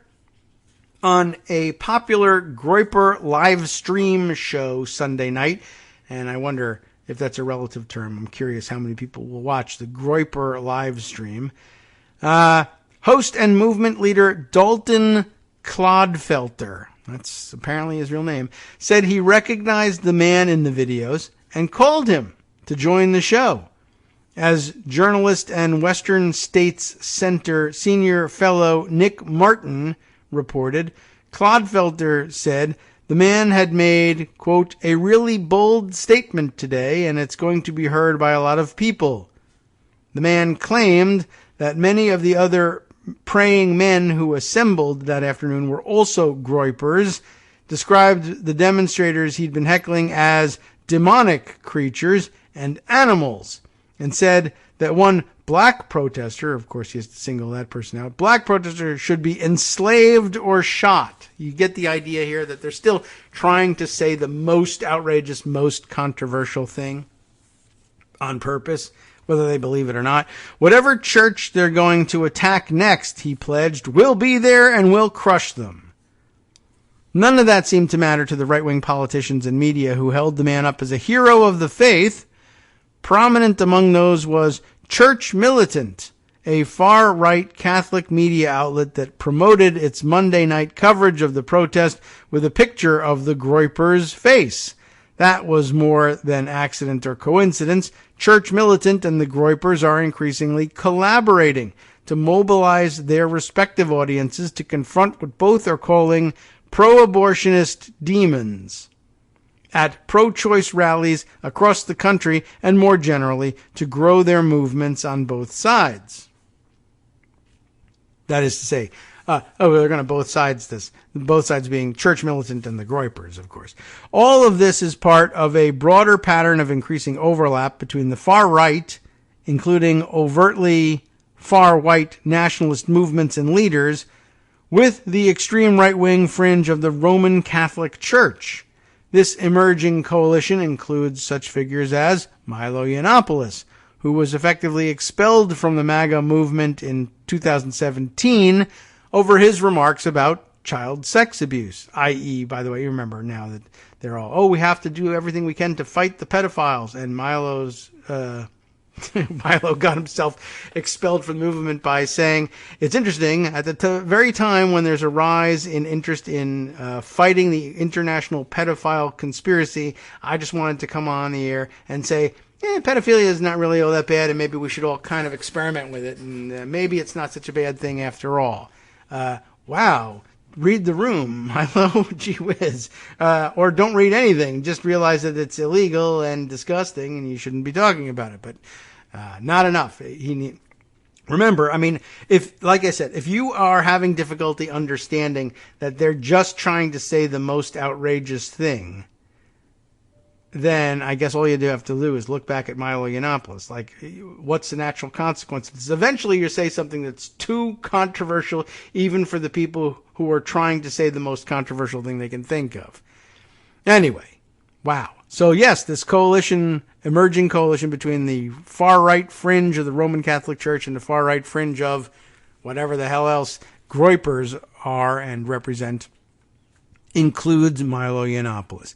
Also includes Canadian white nationalist Faith Goldie, similarly disgraced after appearing on a podcast of the neo-Nazi website Daily Stormer.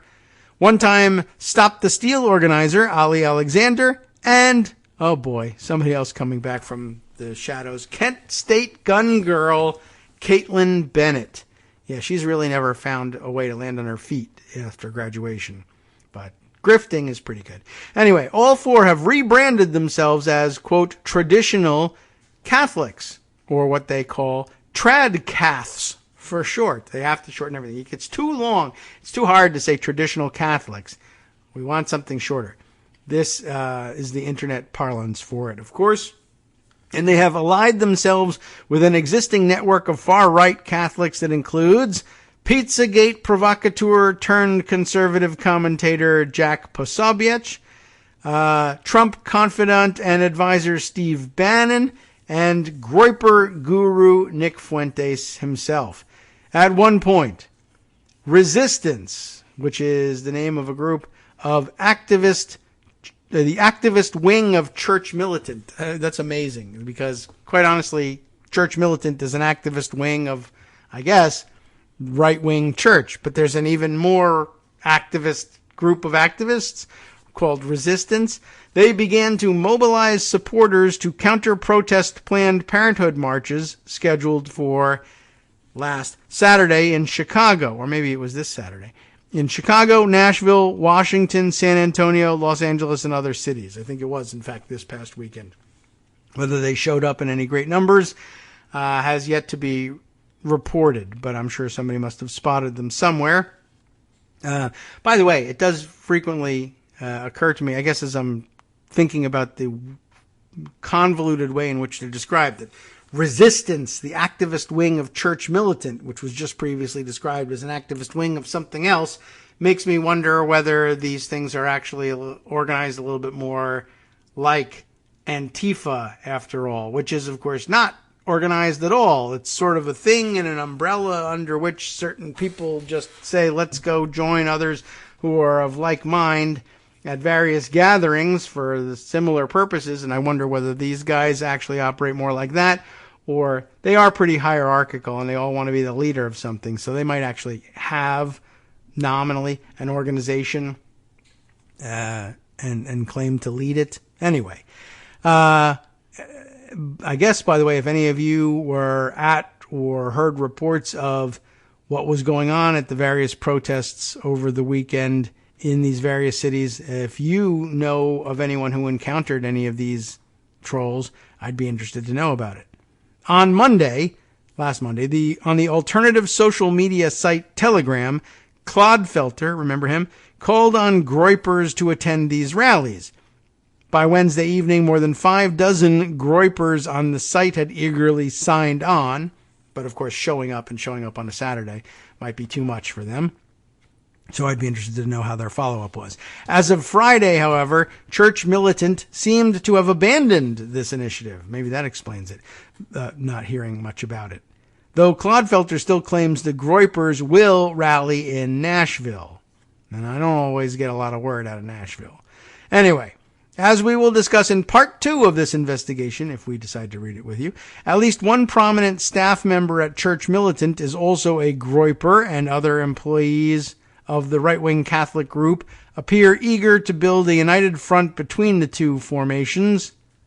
In the larger political landscape of Trump-era America, this is more evidence that white nationalist and Christian nationalist movements, despite some meaningful differences on principle, strategy, and tactics, are working side by side in the right's broader push to roll back abortion rights and enshrine white Christian dominance in America. Who are these people? What are they up to? We'll read a little bit about it before the show closes today under the heading of We Have to Push the Envelope. From its beginnings, the Groyper movement sought to straddle the gap between the white and Christian nationalist movements. In the later years of the Trump presidency, as the largely pagan or atheist alt-right fell into disarray, Fuentes sought to distinguish the mostly Gen Z Groyper movement from its disgraced predecessor by garnishing its core white nationalist principles with the flag and the cross. The alt-right was a racialist, atheist, post-American, revolutionary, and transnational movement, Fuentes explained to followers in November of 2019, attempting to chart a new direction for white nationalism in the U.S. America First is a traditionalist, Christian, conservative, reformists, American nationalist movement. While other white nationalists had given up hope of transforming the conservative establishment, the Groypers, Fuentes argued, would redouble their efforts to influence the mainstream right. This project continues today. We have to push the envelope, Fuentes told followers in May of 2021. We are the right-wing flank of the Republican Party. We have got to be on the right, dragging these people kicking and screaming into the future, into the right wing, into a truly reactionary party. He loves to actually say that stuff. And, we want to be reactionaries. Well, usually you're looking to avoid that label because it's got a lot of negative connotations. But he's, again, trying to be as controversial in his remarks as possible. And I don't know whether it's safe to say, do we credit him? I'm sure he wants us to credit him for driving people like Elise Stefanik and Tucker Carlson and Matt Gaetz to mainstream the Great Replacement theory. But I don't know whether you can accurately portray that as the result of the work of somebody as scatterbrained and disorganized as Nick Fuentes or Milo Yiannopoulos. In today's Groyper movement, classic white nationalist themes of white genocide, white identity politics, and conspiratorial anti-Semitism, blend seamlessly with fervent appeals to Christian piety, slogans like Christ is King, and militant calls to enshrine Christian fundamentalism as state policy. Most Groypers are young and enthusiastic adherents of Catholic, Eastern Orthodox, Latter-day Saints, or other Christian faith traditions, and many are first drawn into the movement through its ubiquitous traditionalist subculture, a largely online aesthetic celebrating a rejection of modernity and embrace of patriarchal anti-LGBTQ values and become red-pilled on the tenets of white nationalism along the way. I would gather that my best guess at the reason why it's a largely online aesthetic is because online you don't actually have to do the hard stuff like go to church and practice the religion. You just adhere to it and gleefully glom onto any labels that are supposed to, and traditional mainstream discourse, make you sound like an extremist and a wacko and a jerk and a reactionary and somebody that you're not supposed to pay any attention to or listen to, because it will make people angry that you don't respond to their attacks on you. You're a reactionary. Yes, I am. You're an insurrectionist. Yes, you are. I am. You're a chauvinist. Yes, you bet. I am. And you're a hypocrite for saying you're a Christian, and that's terrible, and a real Christian wouldn't believe that. Oh, yeah?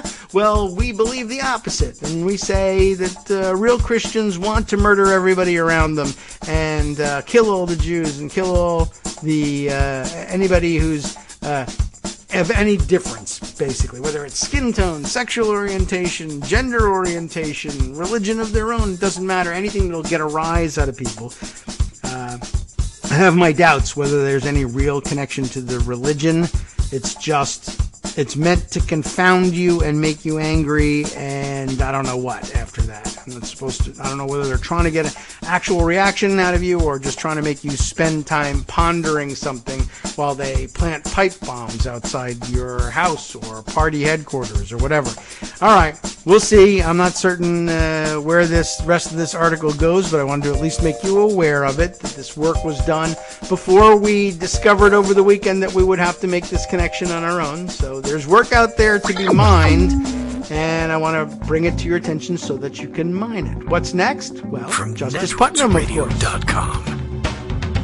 You have been listening to Kagro in the Morning with David Waldman. Well, and I have a feeling that Justice Putnam will be making you aware of other various important angles on these stories of the day, all on the West Coast Cookbook and Speakeasy coming up next right here on Netroots Radio. Just how about this for a top-line headline? An investigation by the Georgetown Law Center reports that ICE can spy on the majority of Americans, and they're doing it.